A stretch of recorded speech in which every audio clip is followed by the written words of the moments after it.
This year marks the 10th anniversary of the Occupy movement. Based at Dewey Square in Boston in 2011, the local movement was a way to mobilize people and reshape the narrative about national divides, mainly with a rallying point for the 99%. This year, the local movement will mark the anniversary, but also focus on present needs, especially among people experiencing food insecurity or living on the outside. To tell us about what's planned, including the weekly potluck picnics, are two activist members from Occupy Boston, Patrick Wilson and Alex DeLuca. I'd like to thank you both very much for being with Thank you. us. Thank you. I'd like to start with Patrick because I want to have you start from the present moment and the focus on needs. How is that driving what you've got planned?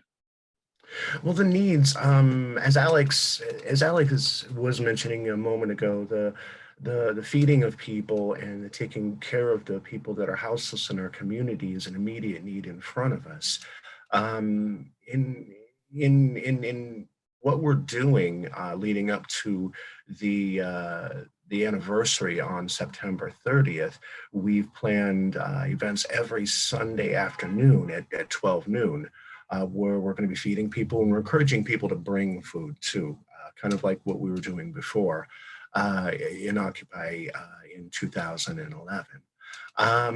But we're trying to do good things in our community to make a difference, because I mean, if you look back over the past bunch of years, I mean, in 2016, Trump was elected, and there was a lot of turmoil through that whole time period.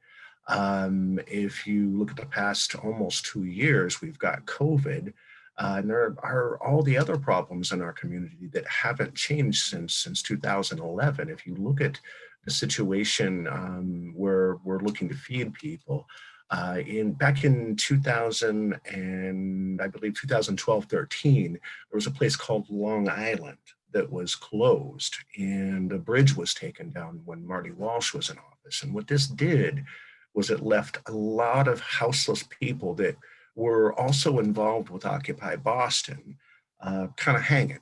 And a lot of these people are still downtown, even though, during the Marty Walsh administration, they claimed to have solved homelessness.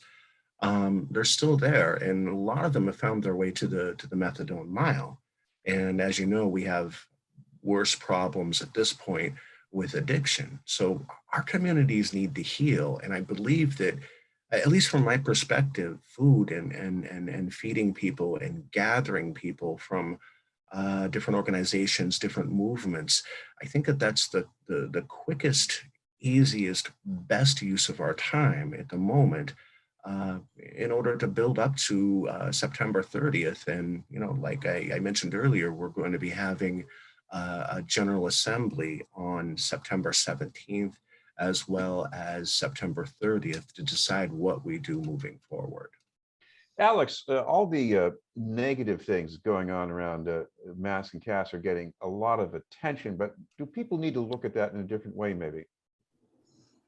Sorry, what was the first part of the question? You cut out for a All second. the bad things happening at masks and casts. We hear the horror stories, about violence and people who keep relapsing and selling drugs and all of these bad things. They are getting a lot of attention, but do we need to look at them maybe in a different way? Yes. Perspective-wise, I lived on the streets for 9 years. I'm only 33, so my 20s were spent living outside. So I have a perspective not from someone that looks at this as a national issue. This was my world. And people need to understand that people that are houseless, that live outside is their home. That is their home. It is a completely different world. You need to view it from a sense of that is the life that they have. That is what they have for now. And unfortunately, a lot of people everything is being swept from under them. It's been going on since 2008, but it's just gradually building up. And now we're at a point where the eviction moratorium is ending, and people don't have anything. People don't have backbones. Like, the America that they were taught by their fathers doesn't exist. So a lot of people just don't know how to grasp that. So they're going to jump to heroin or booze or meth, which is a recent pandemic as of 6 years ago that swept through the city. And a lot of people don't understand that just people don't have the ability to deal with the world as it is, because the world is a horrible, scary place. And a lot of people are realizing that, and they're flipping the hell out. And yes, violence and drug addiction and prostitution and all this other stuff are just symptoms of it. But like, yes, it's going to get the negative light because it's the meaty news stories. Someone was stabbed 7 times. Okay. But a grandma that, worked for a school for 45 years gets kicked out by her landlord. And as soon as she leaves, as soon as she's out of her house, she's never been out of the house before. She's never had to deal with this. Instantly, that schizophrenia will kick right in. Like, that's another thing is like, schizophrenia is a hell of a drug. And Patrick, I want to ask you about another kind of a category of problems that Occupy Boston has been concerned about. All those people in the hospitality industry, the hotel workers who might not be able to go back to their jobs. What about helping them? I'm a chef, so I understand that completely. Yeah, so I would like to. Yeah. I personally don't know how. The industry is turned on its head. A lot of restaurants are feigning love and support, higher wages, things like that. But the issue is maybe come September, those wages will drop.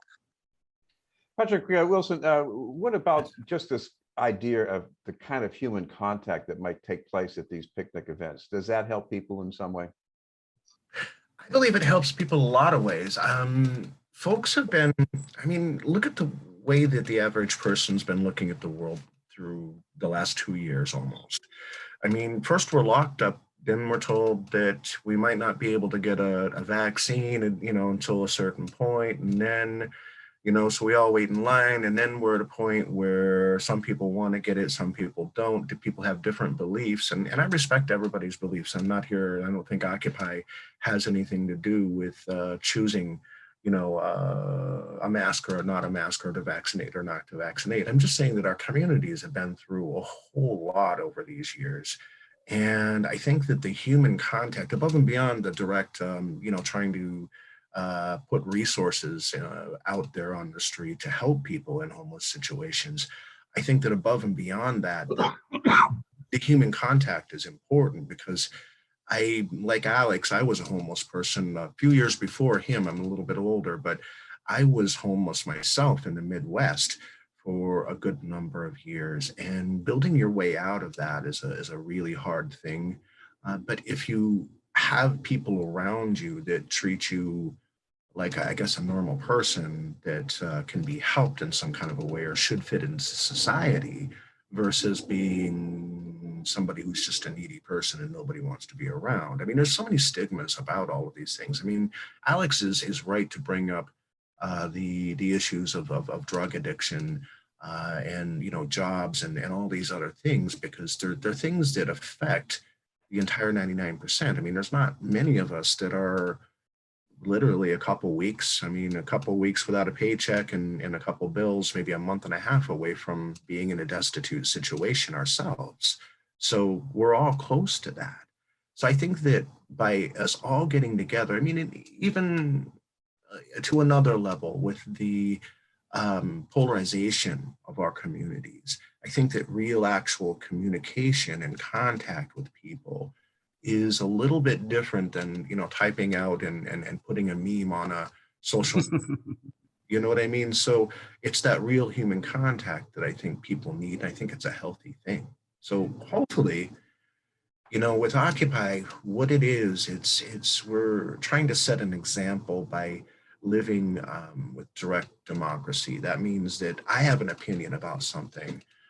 Alex has an opinion about something, but in order for Occupy to do something, we have to kind of get consensus. We have to come together as a group and make those, those bigger decisions.